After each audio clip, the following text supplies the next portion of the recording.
May pa-birthday ang Liga ng Barangay President sa tanang mga kapitan sa Davao City. Tungod sa kini nga grasya, atong sayron sa Balitang Barangay ni Sheila Vergara Rubio.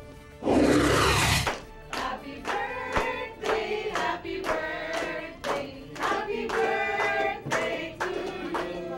Happy gayud ang birthday ni Mapula Barangay Captain Flora Manyauron. Kinitungod siyang nadawat nga gasa gikan sa Liga ng mga Barangay, partikular ni ABC President Edgar Ibuyan Sr.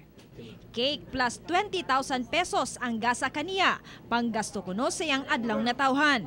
Usap po sa mga butang nga makahatag og kalipay sa mong pamilya, ilabi na sa pagsaulog sa mong birthday tungod kay adunay tabang para sa amoa. Sugod datong Setyembre, tanang kapitan sa Davao makadawat sa mong gasa. 3 days una ang birthday, gikinahanglan mo koordina ang kapitan sa Liga ng mga Barangay. At least manabitoy banding-banding karon ng mga yung relationship, no? At least makatabang po ta sila, ha? Kaya ma-feel mo kung na natugula po ta. Kaya siyempre nag-aasa po nga birthday ni mo, kasi pansit na lang. Gipanigurong ang tanang kapitan, mudawat aron way mahay. Ako si Sheila Vergara Rubio para sa One Mindanao.